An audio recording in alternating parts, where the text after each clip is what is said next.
Bonjour à tous et à toutes et bienvenue sur ma chaîne. On se retrouve pour une vidéo de interview. Je suis avec donc Jessica et Aurélie. Bonjour. Bonjour. Bonjour. Je suis content de vous avoir parce que depuis le temps quand même qu'on se connaît, qu'on se côtoie à travers les salons, enfin on arrive à se mettre une date pour faire cette interview. On a le temps, on est large. On est large. Toujours large. On est large, tout à fait. Alors j'aimerais vous présenter un petit peu justement qui êtes-vous. Vas-y, je t'en prie. La galanterie au paroxysme. Elle est plus petite quand même. On n'est pas plus jeune. Non. C'est plus petite. Alors, donc moi c'est Jessica des Pierres d'Iria. J'ai 38 ans, ça fait 23 ans que je suis passionnée des minéraux. Et j'ai lancé ma boutique il y a un peu plus de 6 ans. Donc voilà, c'est parti d'une passion. Je me suis intéressée aux pierres sans connaître en fait les vertus qui y sont attribuées. Et depuis toutes ces années, en fait, j'ai continué de creuser et d'avoir des coups de cœur sur les pierres, puisqu'au final, les pierres se choisissent au coup de cœur. C'est les pierres qui nous appellent. Et donc, voilà, fil en aiguille, j'ai créé ma boutique et puis je suis à votre service. T'as vu un peu la commerciale? C'est ça. Ton pas publicité, hein, c'est ça. Ouais, c'est limite ça. Moi, ça va être beaucoup plus court hein, pour le coup, parce que de toute façon, tout est de ta faute. Grâce à Donc moi c'est Aurélie, donc Orenda l'essentiel. Ça fait, moi j'ai commencé, j'ai très bien commencé dans le sens où j'ai commencé en plein Covid. Comme ça au moins c'était réglé. Étant donné, j'ai pris du temps avant de me lancer dans tout ce qui était là-dedans. J'ai reçu un gros coup de pied dans les fesses de la part de Jess, hein, qui m'a incité vraiment à le faire et à le partager autour de moi et pour subvenir aux besoins, on va dire, de tout le monde, répondre à la demande de tout le monde. Vous dire de quoi c'est parti, en fait tout simplement parce que à Noël, je veux que les cadeaux soient faits maison. Et avec mes enfants, en fait, on fait des ateliers de cadeaux de Noël et tout est parti de là. Et il y a eu, en fait, en voyant l'impact que ça avait de faire à la base des attrape-rêves simplement et de voir les retours que j'en avais, en fait, tout est parti de là. Tout ce qui est voyance et guidance, on va dire que ça remonte à un petit peu plus longtemps, mais je n'en parlais pas, parce que c'est tellement mieux de se cacher derrière un objet, c'est plus sympathique pour moi. Mais voilà, puis maintenant je me lance. On va dire ça. Je pense effectivement par rapport à ton parcours, donc on vous retrouve en général toutes les deux ensemble justement, que ce soit en salon ou même dans la vie privée, j'ai envie de dire, vous êtes très souvent ensemble. Alors nous ne sommes pas en couple. On nous a déjà posé la question, mais non. Elles ne sont pas en couple. Effectivement, pourquoi en fait vous êtes toujours à deux? Pourquoi vous associez beaucoup? Parce que pareil, encore une fois, je reviens sur l'idée des salons, parce qu'on va en parler notamment de toute cette aventure aussi qui est menée. Mais pourquoi vous vous associez facilement? Comment vous êtes connus? Racontez un peu dans votre parcours. Comment on s'est connus? Alors en fait, on s'est connus via un groupe de métal. Fracasme au passage. Fracasme au passage. Hein. Si jamais vous avez envie d'écouter du death metal, voilà, on vous invite à écouter. Parce que en fait, ce sont des personnes qui gravitent autour de nous. En tout cas, à l'époque, Jess partageait sa vie effectivement avec l'un des membres. Moi, en fait, à l'époque, j'ai rencontré le groupe Fracasme. Alors, comment ça s'est...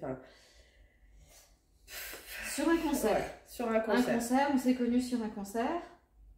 Alors, Aurélie vous dira Calais, moi je vous dirais bien Rexpood. Parce que je ne me souviens pas de la première fois où j'ai vu Aurélie. Non, la première fois que je l'ai vue, je me suis dit, non, ça va pas le faire. Elle était pas aimable. Elle était pas aimable, elle était froide et tout ça, mais elle m'interpellait quand même. Mais je me suis dit, franchement, elle abuse quoi. C'est peut-être pour ça justement dans ce côté de jeu de miroir, peut-être aussi qu'il y a eu quelque chose qui s'est déclenché. C'est en ça où tu es très très bon dans le jeu de miroir, parce qu'effectivement c'est aussi beaucoup, on m'a beaucoup dit au final, je faisais peur aux gens et qu'on n'avait pas envie de venir me parler, mais tant mieux, c'est bien aussi, c'est comme ça. Elle est adorable. Mais au final, du coup... Bon, on s'est plus lâché. Non, c'est ça, c'était en septembre 2017. Puisque je venais de lancer ma boutique. Ouais. Et donc, c'était un concert où je devais tenir ce qu'on appelle le merch, hein, donc du groupe en question. Et Aurélie m'a gentiment donné un coup de main, et puis on a parlé, on a fait connaissance, on a vite accroché. Et puis, c'est là aussi où il y a sa curiosité qui l'a piqué par rapport à mes créations. Et c'est comme ça aussi que t'en es venue à te maudire. À me suivre. Mais ouais. La malédiction, ils sont liés pour partir en fait. Vous pensez que ça peut partir d'une malamitié, mais en réalité, c'est plus profond que ça. Non, mais parce que franchement, là, dès le début, en fait, en fait, quand tu parles avec elle, tu ressens tout de suite en fait sa passion et vraiment son dévouement au final pour ce qu'elle fait, quoi. Elle a ce truc dont pas tout le monde l'a en fait, et elle sait capter dans le regard des gens, dans ce qu'ils dégagent, comment répondre justement à leurs besoins par le biais des pierres. Elle a cette douceur qui fait que en fait, tu vas parler avec elle, tu sens vraiment qu'elle est à l'écoute. Et moi, c'est ça qui s'est passé en fait. Et puis, elle fait des créations, franchement, et elles sont superbes, elles sont uniques, elles sont vraiment. Et du coup, je me suis fait avoir, quoi. Voilà, même mes enfants sont dedans aussi, hein. Voilà, et ça suit. Ah, j'en voilà, hein. Justement, parlons un peu justement de ce que vous proposez au niveau des créations, parce que là, on a parlé, on va dire, surtout de vous, un peu de la présentation, de vous êtes connu. Mais au final, qu'est-ce que vous faites? Parce qu'on a vu que tu faisais de la lithothérapie. Alors, toi, on a parlé un peu des attrape-rêves, mais c'est pas tout à fait ça, justement. Déjà, mettons les choses au clair. Est-ce que vous êtes, vous êtes deux boîtes distinctes aussi, vous êtes deux entreprises distinctes. Vous travaillez juste en collaboration très régulièrement, on va dire, vous partagez des choses. Ouais, c'est ça. Mais vous n'êtes pas dans la même, c'est pas une même entreprise. Non, on a chacune notre entreprise. Non, on a chacune la nôtre parce que je considère que c'est ce qu'il y a de mieux aussi, parce que on reste différentes, même si on a une entente aussi parfaite soit-elle, où on se dit les choses, on parle beaucoup et tout, on est vraiment dans un apport mutuel. On a, mine de rien, des différences, on fait pas les mêmes choses, on travaille pas de la même manière non plus. C'est ce qui fait qu'on est complémentaires. Voilà, c'est ça. Et c'est beau parce qu'en même temps, comme vous dites, vous êtes deux entreprises et pourtant vous ne prenez pas les pattes dessus, entre guillemets. Au contraire, vous valorisez en fait chacun l'une de l'autre et puis ça permet d'avancer. Et c'est quelque chose qui est quand même assez beau. Je ne vais pas dire assez rare dans la spiritualité, mais bon, on sait comment ça se passe aussi. Hein. Je dis toujours, le monde de la spiritualité, c'est souvent le bien-être, c'est beau, mais c'est un nid de vipère également. Et justement, on voit que vous êtes un exemple, on va dire, parfait, dans le sens où on peut très bien s'entraider, on peut très bien être solidaire et avancer et partager pas mal de choses. C'est ça. Puis je pense qu'on s'entraîne mutuellement à dépasser justement notre propre zone de confort, parce que on en a besoin. On se fait toujours avancer l'une l'autre. S'il y en a une qui a tendance à baisser les bras, et l'autre elle sera toujours là pour dire allez, non, c'est bon, on y va, c'est bon là, c'est qu'une mauvaise passe, et puis ça arrive à tout le monde. Et toujours la force de la pensée positive malgré tout, parce que si on était dans un engrenage où il y en a une qui va pas bien, puis l'autre elle déprime avec, on n'en serait pas là aujourd'hui. On a ce lien, cette complémentarité qui fait en fait qu'il y en a toujours une pour remonter l'autre, même quand ça va pas. Et on se tire vers le haut. Voilà, il faut dire ce qui est. On ressent tout de l'autre. Tout.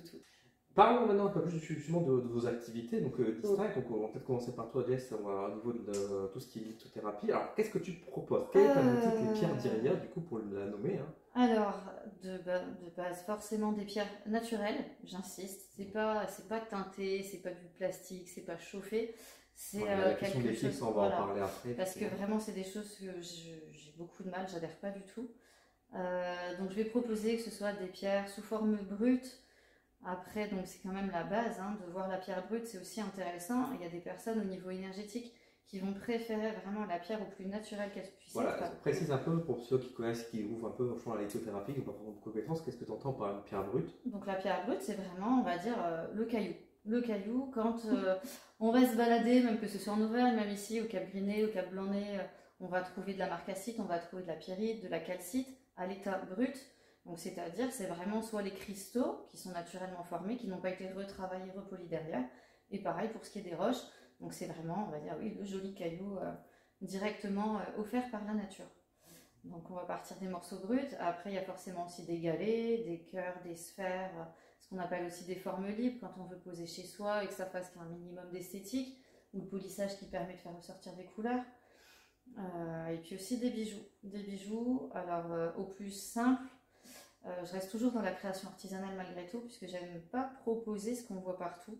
Et j'aime bien que chaque chose soit adaptée à la personne directement. Donc notamment au niveau des bracelets, c'est au final de plus en plus rare que je vais mettre des bracelets dans ma boutique en ligne, puisque au final je vais les faire en pièces uniques. Et voilà, j'ai pas trop d'intérêt à mettre chaque bracelet sur mon site, parce qu'avec les salons, en plus entre deux, je n'ai pas le temps. Puisque la mise en ligne, c'est aussi prendre les photos contractuelles, mettre le logo, faire le texte, la description complète, taille, vertu, etc. Donc voilà, bracelets, bijoux, création artisanale, beaucoup pour rester unique. Aurélie, toi de ton côté, qu'est-ce que tu proposes finalement dans ton activité? Tu as eu un parcours, on va dire, qui est assez ouvert sur pas mal de domaines d'ailleurs. Ben, c'est assez ouvert. En fait, au départ, je suis partie sur des attrape-rêves. Déjà, rappelons juste Orenda l'essentiel. Orenda l'essentiel. Orenda l'essentiel. Alors déjà, c'est parti aussi du, j'ai envie de dire du nom. Rien qu'Orenda l'essentiel, il a fallu du temps. Donc là aussi, Jess est intervenue aussi, hein, parce que j'avais du mal à choisir, parce qu'effectivement, hein, comme beaucoup d'entre vous, on a un manque de confiance aussi qui est là.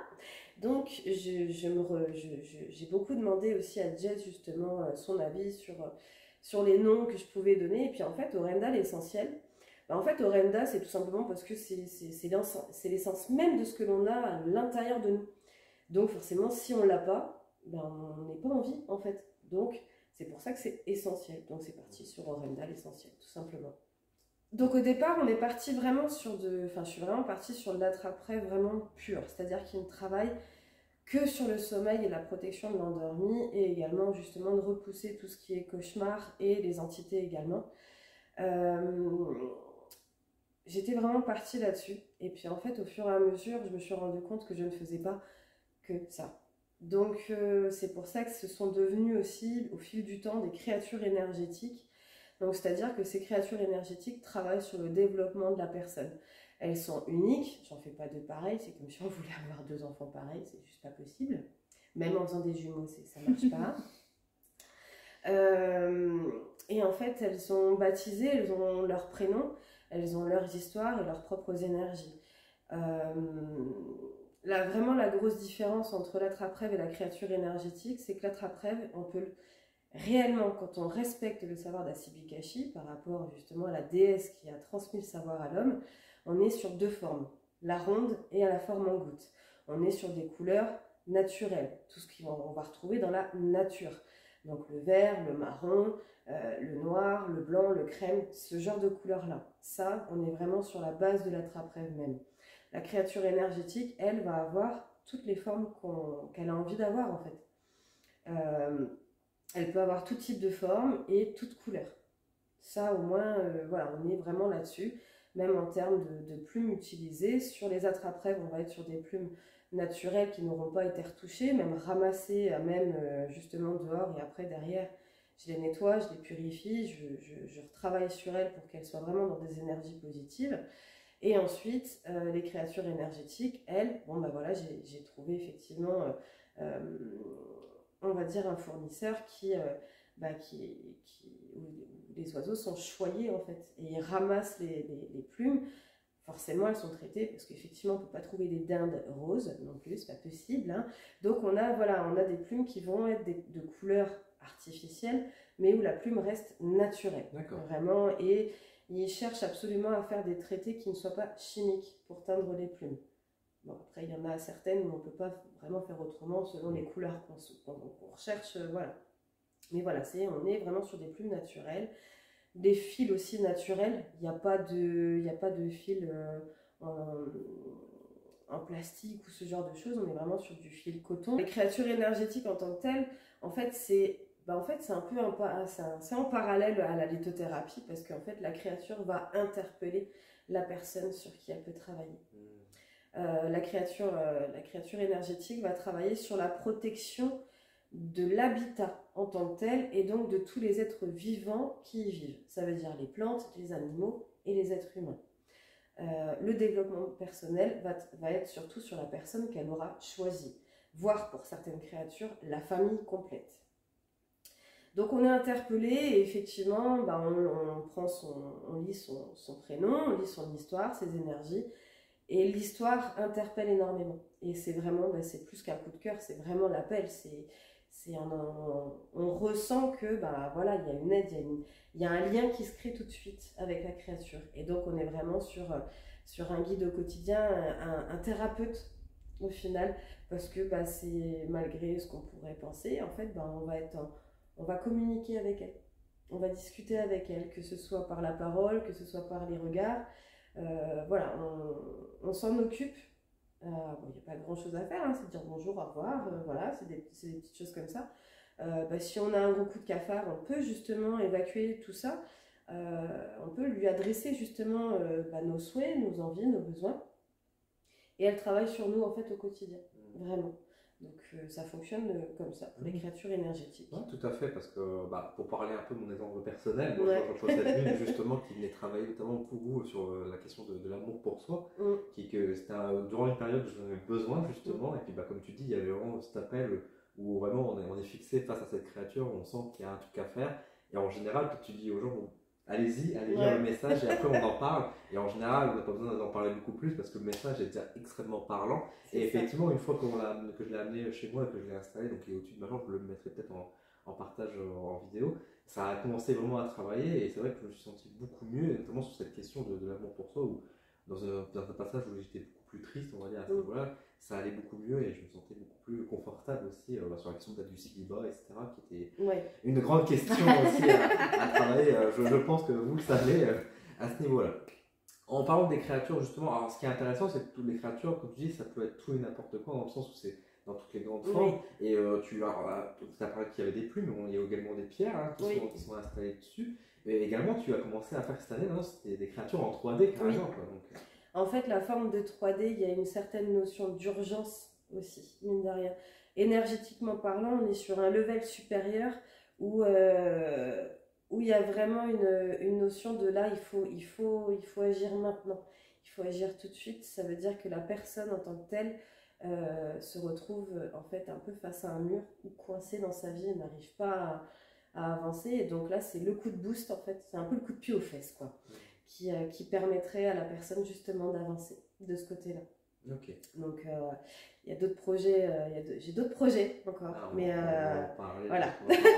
Et au-delà de tes créatures aussi, tu proposes aussi de la voyance également. Voyance et guidance, oui, tout à fait. Voyance et guidance. Je suis plus au final sur de la guidance que de la voyance, mais quand une personne veut une voyance pure et dure, ça reste de la voyance pure et dure, quoi. Ça marche. Voilà, avec toute ma bienveillance et mon franc-parler. On va en parler, ça, justement. J'aimerais aborder un peu plus la question de l'éthique de manière générale, parce que justement, pour tous les deux, dans votre pratique, dans votre quotidien, etc., vous mettez beaucoup en avant cet aspect-là. Je trouve que vous faites très attention, et je pense que c'est important d'en parler, parce qu'effectivement, le monde de la spiritualité, du bien-être, j'ai envie de dire, il y a un business aussi qui est en train de se faire de plus en plus. Et notamment sur la question de l'lithothérapie ou même de l'écriture énergétique, de la voyance, j'aimerais aborder ce sujet. Alors déjà, la première question que j'aimerais vous poser, c'est est-ce que vous avez suivi des formations particulières par rapport à votre cheminement? Comment vous avez appris en fait? Non, pour le coup, moi c'est vraiment parti du coup de cœur. Donc voilà, j'avais 15 ans, je me baladais une boutique en ville à Dunkerque. Et ils avaient qu'une toute petite vitrine, voilà, j'ai flashé dessus. Voilà, une pierre, deux pierres. Maintenant j'ai une collection et j'ai même ma boutique. Donc, mais pas de formation, toujours du feeling. Même pour le pendule, puisque je fais des pendules aussi, il y a un petit rayon ésotérie. Le pendule, il y en a qui me disent il y a des tutos, il y a des livres. Oui, mais moi je fonctionne pas comme ça. Ça a toujours été au feeling, au ressenti. Parce qu'en fait, l'énergétique, c'est pas concret. On peut donner des conseils, on peut donner des bases, des pistes, mais en fait c'est de l'énergie subtile, c'est de l'intuition, c'est du ressenti, c'est du feeling, et en fait il faut savoir s'écouter. Et c'est compliqué à faire, mais au final on a tous cette capacité-là à savoir s'écouter. Quand on dit un peu c'est le cœur contre la raison, mais là les énergies subtiles c'est pareil. Réussir à ressentir ce qu'on a instinctivement au plus profond de soi. Donc, pourquoi pas suivre des formations pour avoir des bases, mais il faut trouver son truc. C'est une fois qu'on a vraiment sa voix, j'ai envie de dire, il n'y a pas besoin de formation. Surtout qu'en plus, dans le domaine des formations, il faut rappeler aussi que pour vos activités que vous faites tous les deux, il n'y a aucun diplôme qui est reconnu par l'État, de toute façon, il n'y a rien qui... Après, il y a des personnes voilà, qui forment, qui font des ateliers. Alors, j'en ai une en tête qui est très bien. Hein, oui, bien sûr. Donc c'est Claire des Trésors de Brigantia. Elle propose des formations sur la lithothérapie et un peu tout ce qui va autour. Mais c'est vraiment dans un accompagnement, c'est pas dans le but de former des personnes pour vendre qu'après, voilà. Mais c'est vraiment pour donner des bonnes bases aux gens, parce qu'en fait, il faut dire ce qui est, c'est devenu un effet de mode. Et les gens ne savent plus quoi croire, quoi écouter, ils sont perdus. Donc heureusement qu'il existe encore des personnes quand même comme ça qui sont là, par ces biais de formation-là, pour pouvoir expliquer aux personnes on va dire, moi en tout cas, ce que je trouve les bonnes bases. Tout à fait. Savoir s'écouter. Non, moi, pas de formation. J'ai toujours été dans la créativité. C'est vraiment quelque chose... Je m'éclate. La couture, tout ce qui va être de travailler, oui, avec les filles, tout... En fait, de créer tout ce qui est bricolage, j'adore ça. J'adore ça. Des travaux dans une maison, ah non, mais moi, j'adore. Ouais, c'est vraiment mon truc. Utiliser mes mains, pour moi, c'est à l'école, l'art plastique, c'était bien, quoi. J'adore. J'adorais. Moi, j'étais pas très très bonne élève, faut dire ce qui est. Je non, tenais pas. Un projet cadré. Ouais, non, c'était si c'est trop cadré, trop de cadres, tu le cadres. Et non, j'avais beaucoup de mal à rester dans le cadre. J'imagine bien, premièrement. Le cadre il est là, moi je vais là. Ouais, c'est ça. Je me suis beaucoup reposée sur, on va dire, sur mes capacités à ce moment-là, et puis sans vraiment chercher à aller plus loin. Et alors, j'ai pas de regrets, parce qu'aujourd'hui, justement, je m'éclate dans ce que je fais. Et je pense que c'est le principal. Il n'y a que quand on est vraiment bien dans ce qu'on fait qu'on peut vraiment offrir justement aux gens ce qu'il faut en fait pour les aider. Quelque chose vraiment de purement énergétiquement, quelque chose qui soit complet en fait pour les gens. Je pense que faut être au-delà de la passion en fait, faut faire qu'un en fait avec ce qu'on fait quoi. C'est ça. Tout à fait. Ouais. J'aimerais revenir un peu plus sur peut-être au niveau des pierres pour parler un petit peu justement de tout ce qui est la question de l'éthique. Parce qu'on remarque, nous, de plus en plus, qu'effectivement, question pierre, déjà, au niveau des connaissances, il y a beaucoup de gens qui racontent tout et n'importe quoi, sur des pierres. Et surtout, il y a un phénomène, j'ai envie de dire, qui s'accroît avec le temps également, sur la question des fausses pierres également. Et justement, l'origine également des pierres. Oui. J'aimerais que tu évoques un peu tout ça. Par où commencer Dans le sens où c'est vrai que autant la lithothérapie c'est le soin par l'énergie des pierres, la minéralogie a vraiment toute son importance. Si on veut pouvoir renseigner les gens correctement, que ce soit sur les vertus ou l'entretien des pierres, ou comment distinguer les vraies pierres des fausses pierres, il faut un minimum de connaissances en minéralogie. Alors, j'ai quelques bases qui me permettent justement quand même, quasiment au premier coup d'œil, de voir si c'est du vrai ou du faux, notamment pour la malachite. C'est l'exemple le plus fréquent que je vais prendre. La malachite, c'est une pierre qui est souvent conseillée quand même pour des pathologies assez lourdes comme la fibromyalgie, la sclérose en plaques, la spondylarthrite. C'est quand même des choses assez lourdes au quotidien pour ceux qui en sont malades. Et malheureusement, c'est une pierre, quand c'est de la vraie malachite, qu'on la trouve d'une belle qualité, elle a un certain coût. Et malheureusement, de plus en plus, que ce soit en salon, sur internet, en magasin, je vais remarquer de la fausse malachite. Donc moi, ça me pique les yeux. Je me dis, c'est pas possible de vendre, c'est du plastique en fait, du plastique teinté qui n'a aucune vertu. Et non, ça devient très compliqué, les vraies pierres, les fausses pierres. Donc n'hésitez pas aussi à poser les questions aux personnes chez qui vous achetez. Pourquoi la malachite va soulager les douleurs du corps? Elle contient du cuivre, c'est quand même ce qui contribue à soulager les douleurs. Après, pareil, s'ils connaissent la provenance, souvent la malachite, on va la trouver au Congo. Et puis comment? Leur fournisseur, est-ce qu'ils connaissent bien leur fournisseur? Parce qu'au final, il y a malheureusement ceux que j'appelle les nouveau-nés, qui aiment les pierres et qui vont dire tiens, je vais me lancer en lithothérapie Et en fait, ils cherchent leurs fournisseurs, parce que c'est un vrai investissement, un vrai travail de trouver de bons fournisseurs, et qui vont eux-mêmes se faire avoir par manque de connaissances. Donc, c'est pas forcément toujours volontaire de leur part de vendre du faux, mais malheureusement, ils se retrouvent à vendre du faux parce qu'eux-mêmes n'ont pas la connaissance. Voilà, pour tester la malachite, la base, voir si c'est du plastique ou pas, on chauffe bien une aiguille, et puis on pique la perle ou la pierre. Voilà, si ça noircit, si ça fond, bah, on aura vite compris que c'est du faux. Après, il y a tout ce qui est question de densité, mais là, c'est un peu plus compliqué. Et du coup, moi, personnellement, les fournisseurs, j'en ai très peu, mais je les connais tous personnellement. Et au niveau de l'éthique, justement, celle à qui je vais prendre les pierres de Madagascar, principalement, elle-même est malgache, elle est née là-bas, elle a grandi là-bas actuellement, donc elle vit en France depuis quelques dizaines d'années, mais elle continue d'aller elle-même à Madagascar, elle a ses carrières. Ce sont bien des hommes adultes qui travaillent, ce ne sont pas des enfants. Les hommes ont une rémunération correcte, leur famille est prise en charge, elle construit des écoles, tous les ans elle paye les fournitures scolaires. Il y a vraiment tout un cadre au niveau humain qui est mis en place. Et aussi au niveau extraction, elle veille à ce que ce ne soit pas barbare. Oui, parce que c'est ça aussi, hein, il faut dire aussi, comme ça devient finalement un business aussi, il y a de plus en plus de mines, on va dire, qui s'ouvrent, pas forcément qui s'ouvrent, mais en tout cas qui sont exploitées c'est très barbare, avec des conditions de travail qui sont tout à fait honteux et on va dire même très, très violentes. Bah pour la nature en plus, oui. Pour la nature, et puis après ça se retrouve forcément aussi sur la pierre, parce qu'on rappelle quand même, on est dans l'énergétique effectivement. Et c'est se poser la question aussi de dire, est-ce qu'on a vraiment une belle énergie avec une pierre qui a été, on va dire, travaillée et prise avec le sang, on va dire, ou avec un effort, on va dire, inhumain, justement. Mais de toute façon, j'ai un exemple. Hein, malheureusement, il y a une dame, une fois, son mari lui a offert une bague qui venait d'Internet. La pierre en elle-même, au niveau minéralogie, la pierre magnifique, de la vraie citrine, etc., elle m'avait demandé de la transformer de bague en pendentif. Donc techniquement parlant, pas de souci, je peux le faire. Je prends le bijou chez moi pour le travailler, et puis pas moyen, il y avait toujours un blocage, toujours quelque chose, ça ne fonctionnait pas. J'ai voulu purifier la pierre, à chaque fois le briquet ne fonctionnait pas, le fagot s'éteignait alors que pour faire le reste, il n'y avait aucun souci.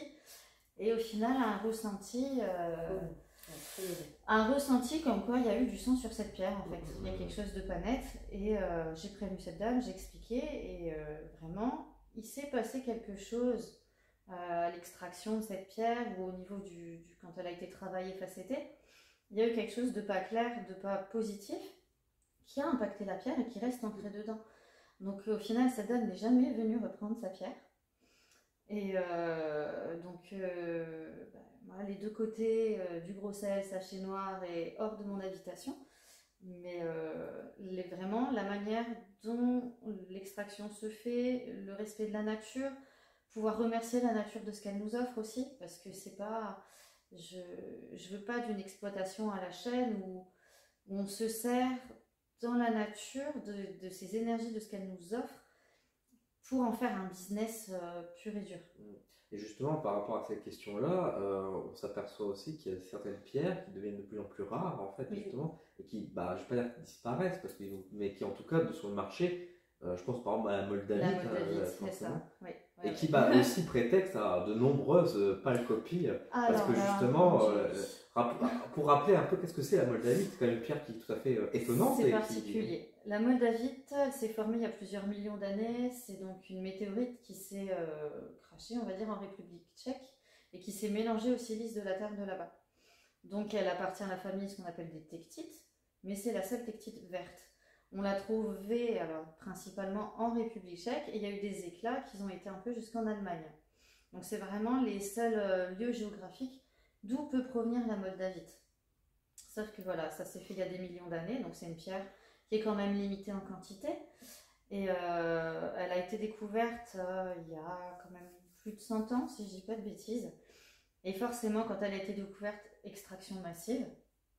Sauf que là, depuis 2 ans à peu près, ça se fait de plus en plus rare. Donc l'extraction, là on arrive à la fin de toute façon.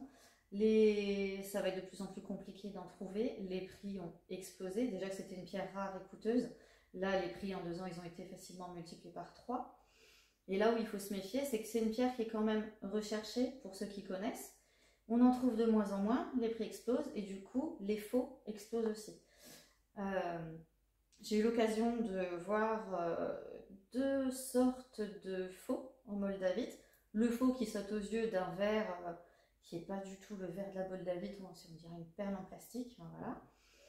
Associé à de la malachite, d'ailleurs un bracelet, c'était... Voilà. On s'en souvient. Voilà, 20 € le bracelet malachite moldavite, c'est juste impossible. Clairement, c'est impossible. Et la fausse moldavite qui là pourrait beaucoup plus tromper, c'est qu'il a fallu que je passe ma main dedans pour entendre le bruit du verre cassé. Parce qu'en fait, les fausses moldavites, ça va être du verre cassé qui a été fondu et remodelé pour essayer d'imiter la formation naturelle de la moldavite. Donc c'est quand même malheureux parce que la moldavite, c'est une pierre qui va travailler un peu comme pour détecter les chakras défaillants. Elle va réussir à cibler les chakras qui ont besoin d'être équilibrés, un peu refermés, un peu plus ouverts, etc. Elle va vraiment travailler là-dessus pour recréer un équilibre et une sacrée paix intérieure.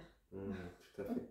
Et justement, par rapport du coup, au fait que certaines pierres commencent à disparaître, on va dire vraiment de la nouveauté, j'ai envie de dire, des mines qui sont exploitées, me vient une question un peu naturelle, mais qui peut peut-être intéresser certaines personnes qui nous écoutent, mais du coup, quid, j'ai envie de dire, des pierres qui ont déjà été offertes par des personnes qui soit s'en séparer, est-ce que ça vaut le coup, ou est-ce que c'est une pierre, une personne un petit peu finalement Ça va dépendre pourquoi on va servir de la pierre. Si c'est pour la collection, si c'est une pierre, voilà, on est juste passionné de minéraux pour la minéralogie, voilà, on peut pourquoi pas racheter une pierre à quelqu'un, ça peut passer, mais attention quand même, dans le sens où la pierre va travailler, elle va absorber des énergies, donc vaut mieux toujours quand même la purifier bien comme il faut avant de la prendre chez soi. Okay. Quand c'est pour travailler avec l'énergétique directement, j'ai plus de mal. C'est ce que je dis à des personnes qui disent moi j'ai plus besoin de ma pierre, est-ce que vous voulez me la racheter? Je vais leur dire non, je ne fais pas de l'occasion, je ne vais pas faire de l'occasion dans l'énergétique, c'est hors de question. Okay. Donc voilà, moi au niveau purement énergétique, c'est une pierre pour soi. Après on peut acheter une pierre, alors, entre guillemets neuve, qui n'a pas eu de propriétaire précédent, pour offrir, c'est possible. C'est en pensant fort à la personne, quand on la connaît, qu'on se concentre vraiment sur la personne en disant qu'est-ce qu'elle a besoin. Et là, on se laisse aller et on voit la pierre qui nous appelle. Ok.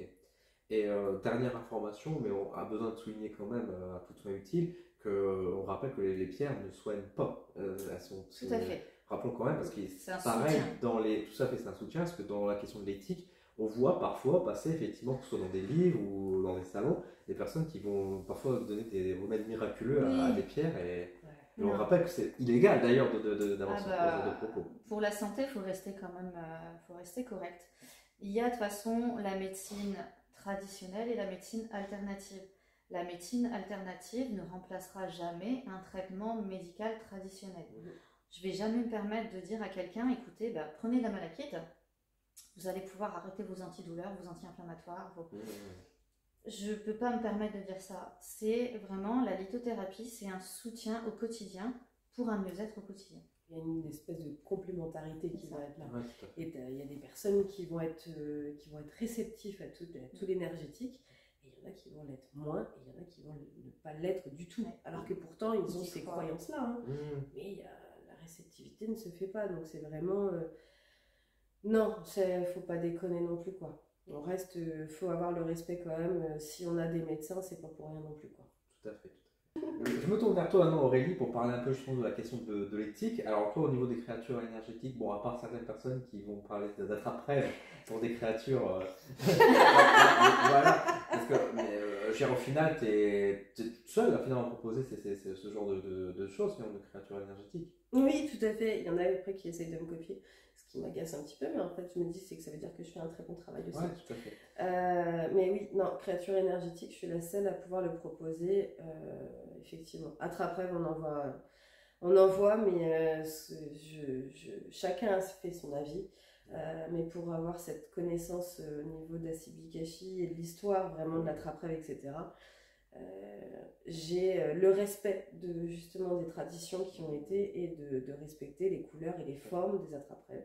Les créatures énergétiques, on va dire que c'est le level au-dessus, quoi. Ouais, tout à fait. Puis comme tu l'expliquais, c'est toi qui les crées aussi, elles sont toutes uniques. Moi, je leur donne une naissance. C'est ça, c'est pas acheté tout fait, on va dire, non, comme ça. non. C'est important de le rappeler quand même. Hein, oui, c'est toutes mes petites mémines qui le fait. Alors, je me casse les ongles et tout ce qui va avec, et puis je me coupe aussi, puis je m'arrache de la peau, et puis...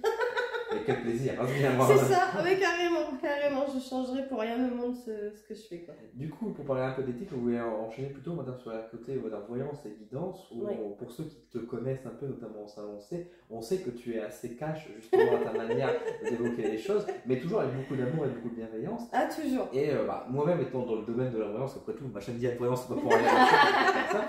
Ah bon on est plus, là. C'est vrai qu'il y a toute la question aussi de dire d'accompagner les gens et de savoir leur dire les choses, même des choses qu'ils ne veulent pas forcément entendre ou les choses qui sont dans le déni aussi d'entendre, plutôt que de toujours caresser dans le sens du poil. Voilà, les personnes aussi dans ce qu'ils voudraient savoir. On a eu une belle anecdote d'ailleurs avec, je pense à Elodie si elle regarde cette vidéo, qui au dernier salon où justement il y avait une personne qui était un peu venue en mode non mais faut dites ça, ça et ça et qui fait je veux rien entendre d'autre, c'est ça. Qui était complètement à côté de la plaque. Et justement, ce côté où tu as ce caractère qui est quand même très franc-parler, très direct aussi, etc.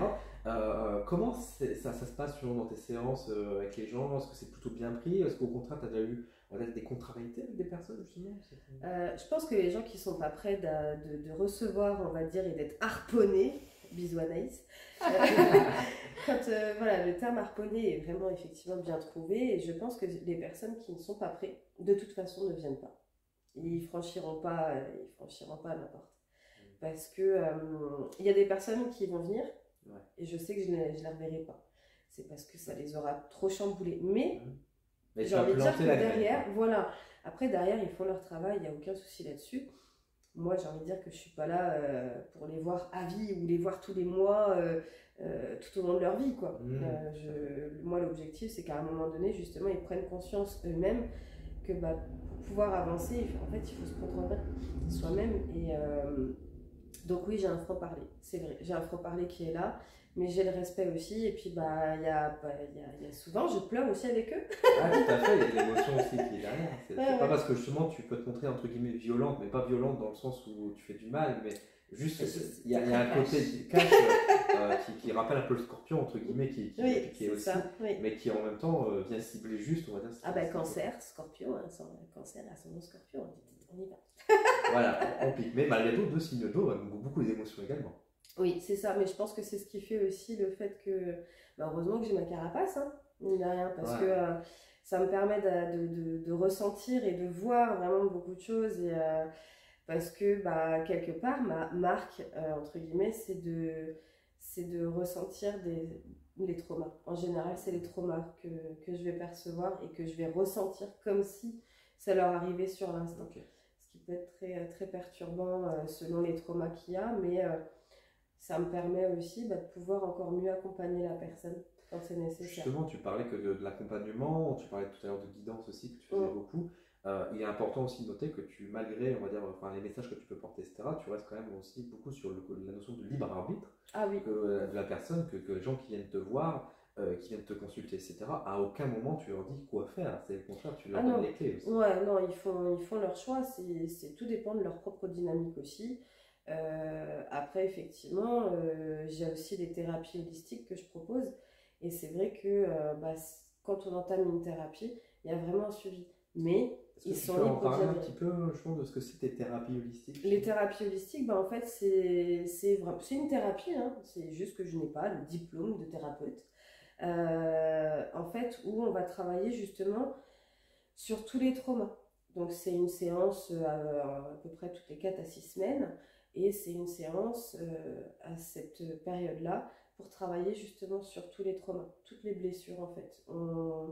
On travaille vraiment sur tous les schémas qui sont ancrés et dont la personne n'arrive pas forcément à se sortir, n'arrive pas forcément à en guérir, à s'en soulager, à trouver des solutions pour pouvoir avancer et en fait, très clairement, à reprendre le contrôle et pouvoir s'épanouir dans sa vie au quotidien, dans tous les domaines. Donc on travaille beaucoup là-dessus. Ok, et j'ai de très bons retours aussi, donc je suis contente. C'est génial.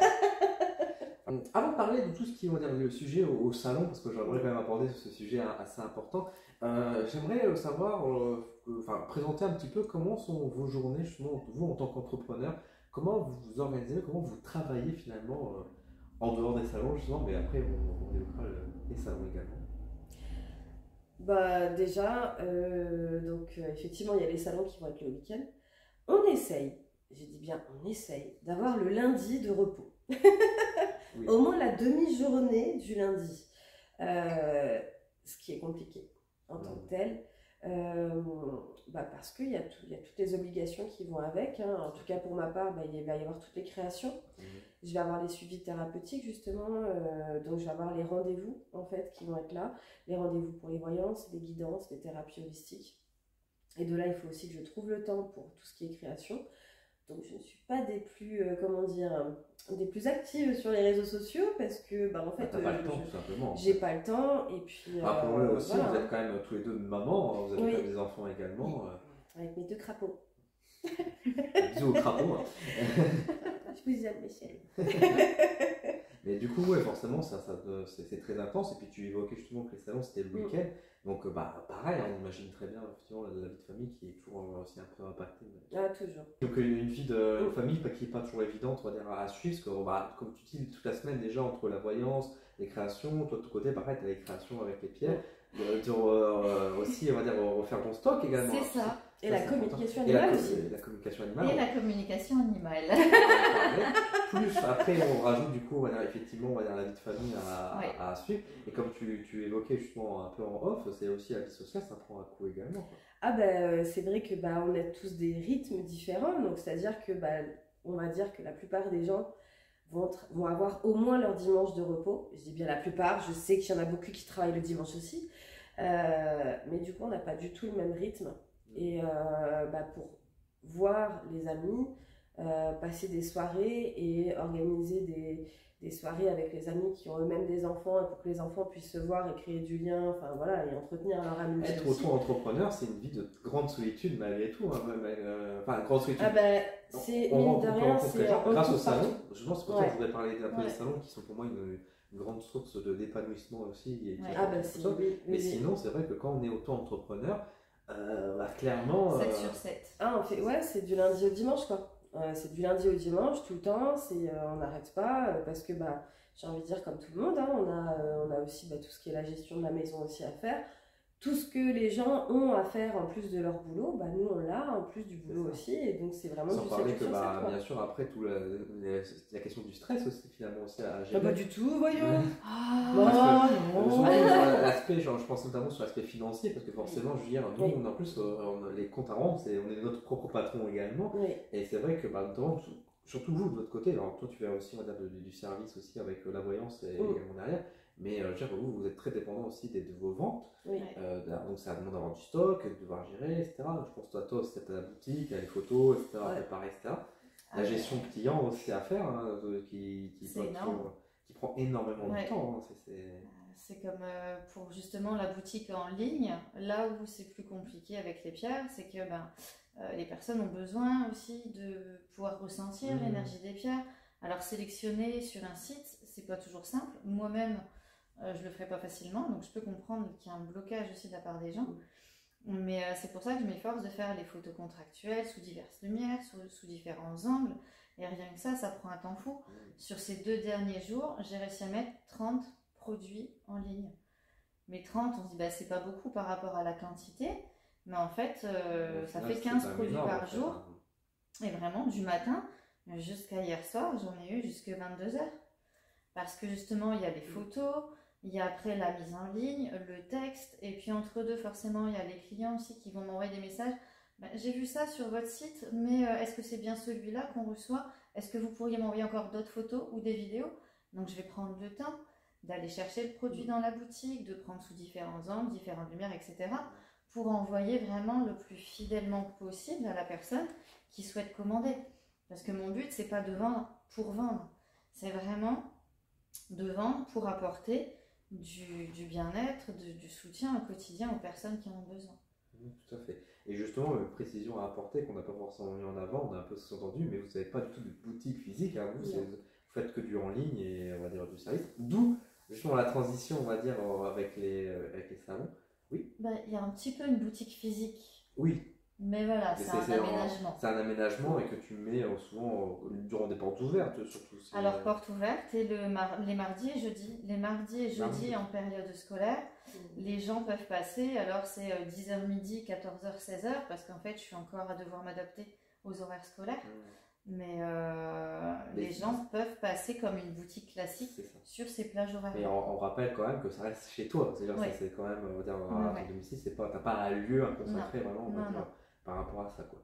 Mais du coup, ce que je disais, ça fait une bonne transition, c'est que du coup, vous faites quand même des salons, du coup, qui vous permettent, là, toutes les deux, justement, à pouvoir exposer, mettre en avant, et puis pouvoir vous proposer vraiment des gens de manière, on va dire, directe, concrète, réelle, j'ai envie de dire, justement, les différents produits, quoi. Ah oui, voir du monde aussi, parce qu'on a un certain noyau quand même. Qu'est-ce qu'on rigole. Qu'est-ce qu'on rigole. Ah, franchement. On s'entend bien en salon. Mais il faut qu'on soit toujours proche de toute façon. On a besoin quand même d'un noyau. Comme je dis souvent, c'est une seconde famille aussi qui est quand même formée. Et puis le fait qu'on se retrouve effectivement ensemble, on parlait tout à l'heure de la solidarité que vous avez entre vous, on la retrouve un peu avec certaines personnes, en tout cas durant les salons qu'on puisse faire. On fait un grand bisou à Daniel et Sébastien d'ailleurs, bon, disons-le clairement, sans eux, on serait beaucoup plus dans la galère. Non, on n'en serait pas là. Sébastien et Daniel sont vraiment des personnes, c'est des personnes en or en fait, quoi. Je vous renvoie à la vidéo où j'avais fait la présentation de Daniel, c'était ma première interview qui était d'ailleurs, donc si vous voulez en savoir plus, n'hésitez pas à aller faire un petit tour. Mais effectivement, les salons, ça reste au-delà du côté, on va dire, effectivement, on rencontre du monde, les échanges, etc. Donc on peut avoir, on travaille, ça reste, on oublie souvent, c'est pas qu'on oublie, au contraire, mais ça reste, je veux dire, un boulot quand même, mais on passe un bon moment, une bonne ambiance. Et c'est ça, puis heureusement quelque part, parce qu'on sait jamais comment va se passer, parce que chaque week-end est différent. Avoir des ressentis, tout ce qu'on a avec, pour nous-mêmes, ça marche pas. Donc c'est vrai qu'on sait jamais ce que ça va donner sur le week-end, professionnellement parlant. Donc, mais on est toujours hyper contente de pouvoir y aller, quoi. C'est une chance en fait qu'on a de pouvoir travailler dans un contexte comme ça, où en fait on va pouvoir se retrouver entre nous, on est en phase avec ce qu'on fait et on est en phase avec les personnes avec qui on se trouve. Et c'est génial, quoi. C'est ça. Et justement, parlons un peu plus des salons, peut-être on va dire sur qu'est-ce que ça vous apporte concrètement pour à la fois votre entreprise, mais peut-être aussi au niveau du bien-être, même si on a un peu évoqué, parce que je sais qu'il y a beaucoup de monde qui peut me suivre, qui me regarde notamment sur les réseaux sociaux, etc., qui eux n'osent pas forcément aller dans les salons parce qu'ils ont peur que énergétiquement ce soit trop lourd, ou tomber peut-être sur des personnes pas toujours très, on va dire, ouvertes et de plusieurs business, ou même, on va dire, parfois des professionnels qui, eux, ne voient pas forcément l'intérêt, parce qu'il faut rappeler quand même aussi que les salons, c'est quand même un coût également, on paye quand même nos stands, nos places, ça peut être parfois aussi des déplacements, et ça engendre quand même tout frais, et malgré tous ces frais qu'on engendre, on en refait tout le temps, avec des salons qui parfois marchent du feu de Dieu, parfois des salons qui, par contre, en revanche, marchent, on va dire, beaucoup moins. Mais là aussi, on rigole. Heureusement, on rigole parce que voilà, on est entre nous aussi, on passe un bon moment. Mais justement, qu'est-ce que ça vous apporte concrètement les salons, quoi? Qu'est-ce que vous pourrez donner à encourager quelqu'un à faire un salon? Les rencontres. Moi, déjà, les rencontres, l'échange direct avec les gens. Parce qu'en fait, c'est personnellement, j'ai besoin de pouvoir avoir la personne en face de moi pour capter aussi certaines choses, pour pouvoir l'aider en direct. Et de ressentir en fait pareil les émotions, ce qui va la toucher, ce sur quoi elle aurait besoin d'être aidée.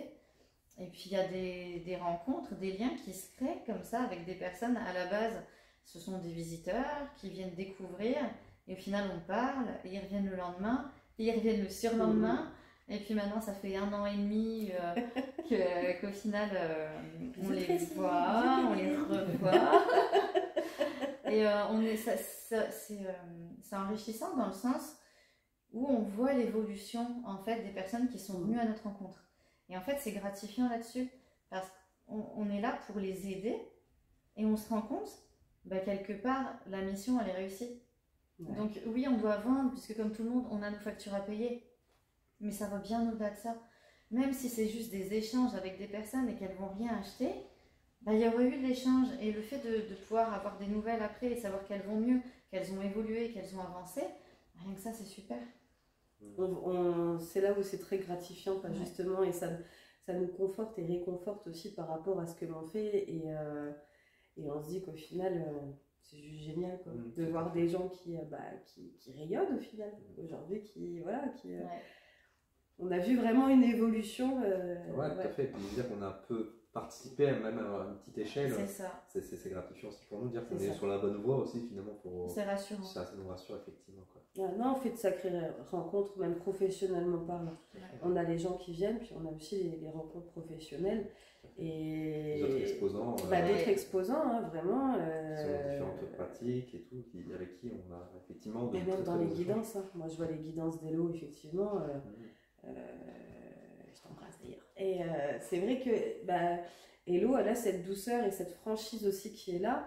Et je suis allée la voir en consultation et je me suis pris un petit punchline comme il faut, très correct, mais c'est ce qui permet aussi de pouvoir avancer aussi.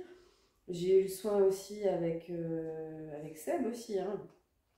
Sébastien thérapeute, hein, et un bien fou quoi. Ça aussi j'en avais besoin justement pour pouvoir avancer. Très clairement, on a envie de dormir derrière. Mais c'est intéressant ce que tu évoques aussi, parce que c'est vrai que pour nous, les salons, c'est aussi l'occasion pour nous, en tant qu'exposants, de prendre un peu soin de nous. Oui, aussi. Parce que sinon, c'est vrai que dans la semaine, on n'a pas nécessairement le temps et on n'oserait pas forcément. Tandis que là, on est en salon, et puis souvent, en plus, on est assez ouvert, on s'entend bien, donc c'est vrai qu'on fait facilement des échanges aussi, et c'est vrai que c'est des choses qui nous aident, mine de rien, à pouvoir aller mieux, à pouvoir avancer, et puis aussi conseiller aussi les personnes. Moi, je sais qu'en voyance, parfois il y a des gens qui sont là, où on voit qu'on peut les accompagner, mais on voit que par exemple, effectivement, ils ont peut-être besoin d'une pierre, ou ils ont peut-être besoin d'un accompagnement plus énergétique à travers du magnétisme, et que là, du coup, le fait de pouvoir aussi tester et connaître aussi les personnes, ça peut envoyer aussi sur un bon carnet d'adresse, j'ai envie de dire, à des gens de confiance, en tout cas, qu'on a pu tester nous-mêmes, on va dire, au préalable derrière. Quoi. C'est ça. Moi, la première personne que j'avais été voir dans le réseau, c'était Daniel. Il y a quelques années en arrière, et on n'est pas obligé de revoir tout le temps de toute façon les mêmes personnes, parce qu'on a des approches différentes, etc. Et il faut surtout s'écouter. Et j'ai vu Daniel, j'ai vu Jamila aussi avec la voyance par les roses, c'est juste extraordinaire. Elle m'a aussi aidée sur un tout autre sujet bien plus personnel aussi, et très libérateur également. Et c'est vrai que les salons en tant que tels, on en a besoin, très clairement on en a besoin, au-delà du professionnel, on en a besoin même pour notre propre bien-être, effectivement. Là, typiquement, là, nous sommes au moment où je tourne cette vidéo, nous sommes au mois de novembre, notre dernier salon c'était donc le dernier week-end d'octobre, on n'a pas de salon avant Calais, donc qui sera en janvier. Clairement, il y a un manque quand on ne fait pas des salons comme ça. Je pense notamment quand il y a eu la période du confinement, ça a été particulièrement compliqué, on va dire, à gérer, parce qu'on ne se voyait plus. Et quand on s'est retrouvés, il y avait vraiment une vague d'émotions en mode on est reparti quoi. C'était des frissons. C'était autre chose. Le confinement, j'avais un autre emploi aussi en plus, donc j'ai eu effectivement, j'ai lancé à ce moment-là, en plein confinement effectivement, mais j'avais aussi mon emploi, les enfants, enfin bref, il y avait pas mal de choses. Donc je l'ai pas vécu de la même manière par rapport à vous, parce que forcément on n'était pas dans le même contexte. Mais c'est vrai que là, je pense à Hélène. Hélène qui là, effectivement, en plus on habite dans la même ville. Et on a dit, mais non, mais c'est juste pas possible. On ne peut pas attendre le mois de janvier, parce que oui, on a d'autres salons. C'est vrai qu'on a les marchés de Noël, mais on n'est pas sur les salons de Seb et Daniel, quoi. On n'est pas avec notre réseau, on n'est pas avec les mêmes personnes. Et franchement, on en a besoin, quoi. On en a besoin.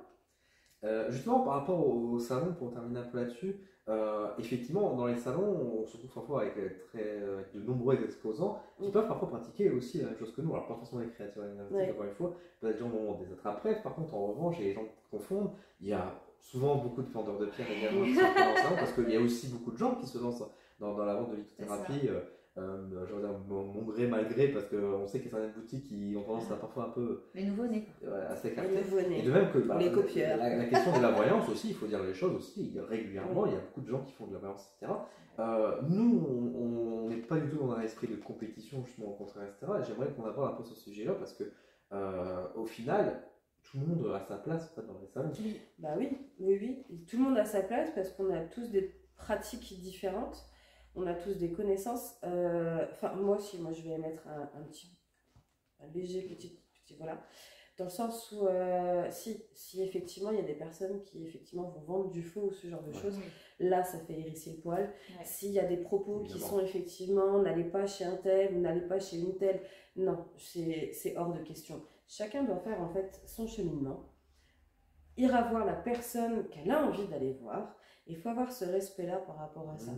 Moi, ce qui va m'hérisser le poil aussi, c'est quand on passe effectivement de le stand et que j'entends mais ça, je le fais en parlant de mes créatures. Mais écoutez, dans ces cas-là, faites-le. Si dans ces cas-là, faites-le. J'ai une dame qui c'était au salon à Équerdes au mois de juillet qui me pose la question, mais comment vous faites, etc. Donc je lui explique que, voilà, que je suis le canal surtout. Et puis elle me dit, mais ça veut dire que moi je peux le faire. Je dis, si vous pouvez le faire, faites-le. Et cette même personne, du coup, juste après, a dit, bon, je vais me lancer dans ces créations-là. Et je sais pas si elle l'a fait ou pas, mais j'ai envie de dire que, bon, au moins elle me l'a dit direct. Elle a dit, dans ces cas-là, je vais vous copier, je vais faire la même chose que vous. Ça me rappelle beaucoup aussi, c'était passé avec Hélène à Capelle, où il y avait aussi une femme qui disait, non, je suis en train de former en lithothérapie, je viens voir qu'est-ce que vous faites pour faire pareil. Ça marche pas comme ça. Il faut trouver sa patte en fait. Peu importe si tu as envie de te lancer dans la lithothérapie. La voyance, c'est encore autre chose parce que en tant que thérapeute, là, que ce soit magnétiseur, laoshi, etc., coupeur de feu, etc., ça se fait pas comme ça non plus. Tout à fait. Ça, pour moi, moi, c'est Daniel qui m'a formé par rapport au magnétisme, au laoshi. Je vais pas le faire comme ça du jour au lendemain. Non, il faut avoir quand même une certaine formation. La lithothérapie, effectivement, il faut avoir les connaissances. Tout ce qui est voyance, guidance, tout le monde ne le fait pas, quoi. En tant que personne qui va venir, moi je me dis en tant que professionnel, j'ai envie d'être respectueuse envers les gens. Ça m'est déjà arrivé de dire à des personnes, non, là je ne vous reçois pas. Je ne vous reçois pas parce qu'en fait vous n'êtes pas prête. C'est pas possible. Je ne vais pas aller obliger quelqu'un qui clairement n'est pas prête à entendre et n'est pas prête à voir et a trop de réticence et se fait même un blocage. Elle a envie, plus parce qu'au final on la pousse à y aller. On les connaît, ces gens-là. Alors qu'en fait, non, c'est ça. Puis même pour nous, il faut dire ce qui est, même nous, la séance, c'est une mauvaise séance pour nous parce qu'on on fait du mal à la personne. On fait du mal à la personne et on se sent mal à l'aise aussi, puis on se dit, mais en fait, on n'est pas en train de l'aider, en fait. C'est ça, on l'oblige. Et c'est pas agréable. Non. Effectivement, quoi. Et justement, on peut parler un peu la même question au niveau des pierres, justement. Quand il y a quelqu'un qui va arriver dans l'instant et dire, mais vous êtes 5, et encore 5 peut-être gentil, parfois il peut y avoir dizaines de personnes qui vendent des pierres. Moi je m'intéresse à une pierre, pourquoi j'achèterais chez toi et pas chez un autre? En fait, de toute façon, à savoir que la majorité au final des personnes avec qui je me retrouve en salon et qui font des pierres également, j'en ai 2 en tête, c'est Claire et Hélène. Je vais pas hésiter à leur envoyer des personnes. Si je vois la personne qui me pose une question, qui ne trouve pas il n'y a pas le coup de cœur en fait, c'est que moi j'ai pas la pierre qui correspond à cette personne, et ou s'ils cherchent des choses en particulier que je n'ai pas, je dis allez voir là-bas, vous pouvez faire confiance. Mais c'est encore une fois cette solidarité qui est encore présente. Oui, puisque je vais pas les orienter sur autre chose pour vendre, c'est pas ce qu'elles veulent, c'est pas ce qu'elles cherchent, c'est pas mon but. Donc voilà, je connais des personnes de confiance qui ont peut-être ce qu'il faut pour ces personnes-là. Autant envoyer les personnes vers, c'est des amis de toute façon, donc autant envoyer les personnes vers des amis qui sont des professionnels de confiance, plutôt que soit de leur forcer à leur vendre à tout prix quelque chose mais qui n'a pas d'intérêt, ou qu'elles aillent voir ailleurs et qu'elles tombent malheureusement sur du faux ou quelque chose qui ne leur correspond pas non plus. Donc il y a ce côté où, de toute façon, je ne suis pas bonne commerciale, je ne vais pas forcer à la vente, je vais refuser à des moments des ventes quand je vois que la personne, soit elle achète pour acheter, c'est trop, c'est limite compulsif, et au final il n'y a pas le soutien, l'intérêt énergétique pour la personne, et que ça peut être dangereux pour elle, parce que j'ai déjà vu une dame, c'est une acheteuse compulsive, et il faut la freiner parce qu'elle pourrait acheter tout le stand. Alors professionnellement parlant, mon banquier serait content, mais je peux pas faire ça. Encore une fois, la question de l'éthique. C'est ça. Mon but premier, quand j'ai ouvert ma boutique, c'est par passion. Parce que d'une, je veux aider les personnes et les pierres me passionnent. Donc ça a été le compromis de vouloir aider les gens en ouvrant ma boutique en lithothérapie. Mais je suis pas là pour faire de l'argent à tout prix en fait. Donc je ne vais pas hésiter à envoyer des personnes chez d'autres professionnels où elles peuvent trouver leur bonheur également. On n'est pas sur de la concurrence du coup. Ouais. En fait, On est est vraiment complémentaires. voilà, c'est de la complémentarité. Ok. J'arrête de finir les phrases en même temps. Non, on est habitué. Maintenant, j'ai envie de, on va conclure tout doucement, on va dire, cette session. L'avenir, quels sont vos projets justement, chacun de votre côté, qu'est-ce que vous avez pensé à faire? C'est secret. Non, mais là où il faut vraiment que j'arrive à mettre en avant, on l'a très brièvement cité tout à l'heure, c'est les soins énergétiques animaliers. Ouais. Je vais être très brève parce que sinon je vais pleurer. Voilà, les animaux, ça me tient à cœur. Coupé. Les animaux, c'est une cause qui me tient à cœur depuis toute petite. De toute façon, j'ai toujours été proche des animaux. Voilà, mon petit nounours de 18 ans et demi, là. Il y a 3 ans, au moment du confinement, au moment du Covid, sa petite sœur qui était tombée malade, je sentais toujours de la chaleur dans mes mains, je ne savais pas quoi en faire. Mon premier réflexe, c'est quand même d'appeler un vétérinaire qui est d'ailleurs ouvert à toutes ces énergies subtiles, etc. Et donc, il est venu soigner Luna. Mais elle a fini par se paralyser, le vétérinaire à nouveau, qui me dit, bon bah là, médicalement parlant, c'est irréversible. Elle ne voulait pas lâcher, je ne voulais pas lâcher, j'avais toujours cette chaleur dans les mains. Donc par Daniel, encore une fois, qui faisait la formation de la flamme violette, ça m'a interpellée, rien que le nom, et puis au moment où ça tombait, et c'était une porte ouverte chez lui, je lui en ai parlé, j'ai fait la formation, et dès le soir même, en fait, en rentrant, j'ai commencé à la fois un mélange de feeling, de ressenti, vraiment l'instinct, plus la formation qui se mettait en place. J'ai commencé à soigner Luna. Et en fait, un petit mois, 3 semaines, un mois après, elle a remarché, elle a ressauté, elle a recouru. Et le vétérinaire, je suis en ai parlé, hein, parce qu'il y a quand même toujours ce côté terre à terre Oui. où on ne met pas de côté. Et le vétérinaire, il m'a soutenu que médicalement parlant, c'est pas ce qu'il a fait. Physiquement parlant, c'était pas possible, mais qu'en effet, au niveau énergétique, et c'est pour ça que j'ai la chance d'avoir un vétérinaire qui a une ouverture d'esprit magnifique et qui m'a confirmé que oui, j'avais pu faire ça. Et donc voilà, j'ai commencé par soigner un de mes chats. Là, le chat que vous avez pu voir, 18 ans et demi, il reçoit des soins, on va dire quotidiens, parce qu'avec l'âge, bon, il y a des mots qui vont avec. Puis les animaux viennent à moi, et puis de toute façon, j'ai eu plusieurs signes comme quoi il fallait que je le mette en avant. Parce que Luna, donc mon chat que j'ai soigné, 1 ou 2 ans après, une dame qui vient sur mon stand et qui me parle de sa chienne qui a des soucis. Je sais pas comment elle s'appelle. Elle me regarde, fait Luna. Allez, une petite claque, à mon avis, de l'univers, dire bon, allez, faut y aller. Cette dame est venue avec son chien ici, je lui ai fait des soins et elle était scotchée parce qu'elle dit jamais elle s'est posée comme ça. Elle était sur le dos, montrer son détendu, bien. Elle a vu le changement. Des soins à distance également, puisque je peux pas me permettre avec mes chats de recevoir facilement les autres animaux.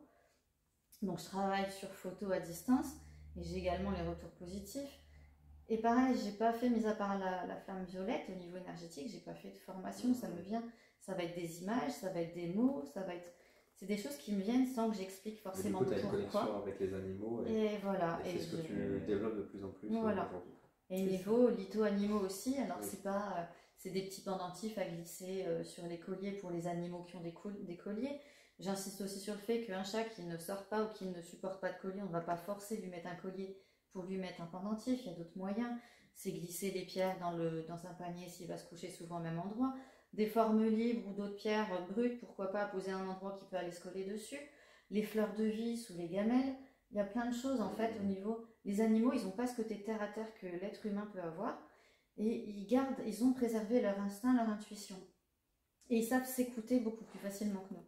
Et ça facilite en fait le travail énergétique avec les animaux parce qu'il n'y a pas ce côté, cette barrière sceptique et sournois que l'être humain peut avoir. Donc c'est quelque chose que je développe, que ce soit les soins énergétiques à distance et adapter la lithothérapie pour les animaux également. D'accord. Aurélie, un projet d'avenir? Réussir à faire un site internet. C'est un beau projet, effectivement. Ah, j'avais commencé, mais en fait, pas le temps parce que la créature naît, elle n'a pas le temps d'atterrir sur le site, qu'elle trouve sa famille, donc ça devient compliqué. Donc de proposer vraiment un site internet, j'espère vraiment réussir à le faire, parce que moi et la technologie, on n'est pas copines en fait, donc c'est un peu compliqué. Pour pouvoir aussi proposer également le planning, pour pouvoir prendre rendez-vous aussi, que ce soit pour une voyance, une guidance, thérapie holistique et justement les créatures ou attrape-rêve. J'ai aussi un autre projet concernant qui là serait plus pour les plantes, en rapport avec les plantes, pour aider les plantes, mais je n'en dirai pas plus. Faudra découvrir ça par la c'est suite. ça. Après, juste redévelopper effectivement, par contre, tout ce qui est bracelet de cheville. Ok. Aussi également. D'accord, ok. Et justement, on parlait un peu du site internet, mais vous avez quand même parlé un peu de vos réseaux, comment vous contactez également. Précision déjà, nous sommes dans le Nord, donc à ce niveau-là, on a cité quelques patelins de notre secteur tout à l'heure, mais effectivement, vous êtes toi, tu es du côté de Dunkerque, et toi, du coup, tu es Jess du côté de Milan. C'est ça, alors entre Dunkerque et Saint-Omer, quoi.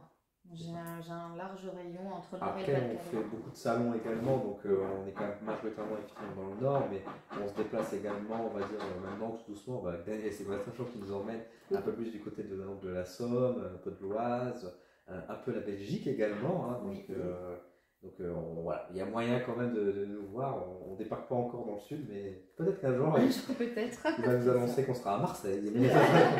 Mais il faudra venir nous voir, ceci dit.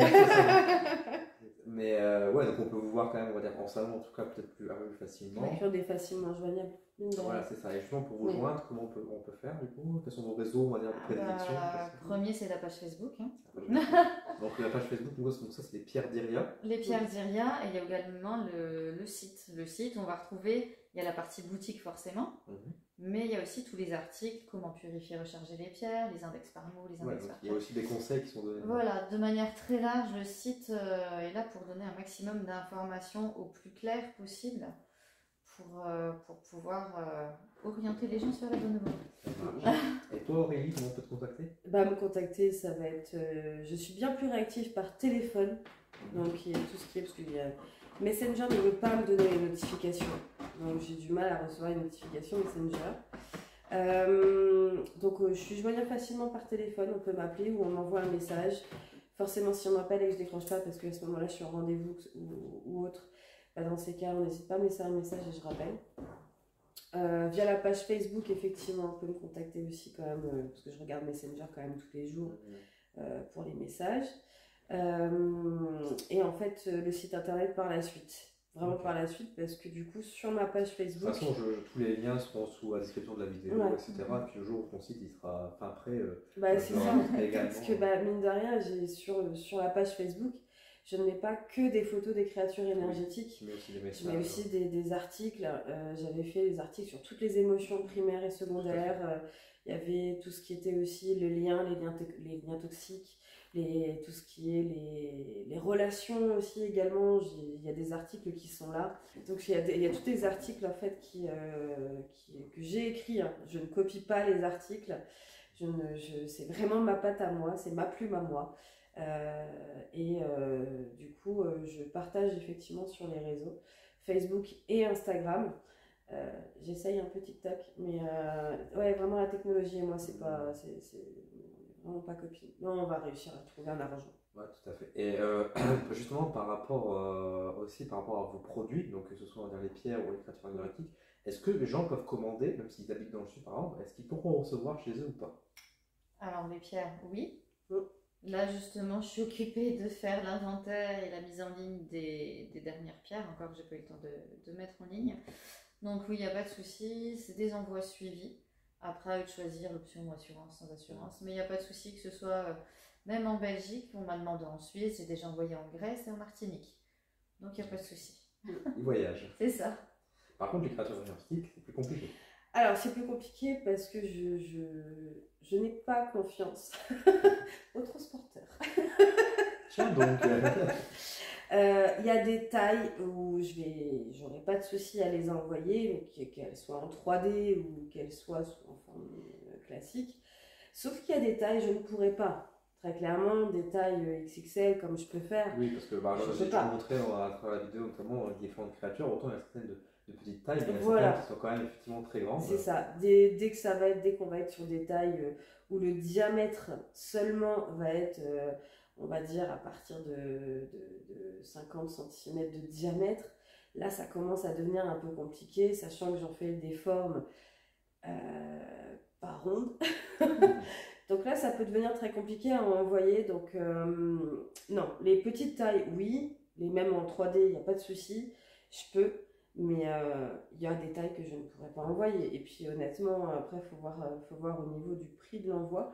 Parce qu'on est sur quelque chose où forcément, il faut que le carton il soit rigide. Il faut que ce soit bien emballé pour éviter qu'il s'écrase, etc. Honnêtement, au niveau du prix d'envoi, je pense aussi à la personne qui le veut. Le prix d'envoi va être...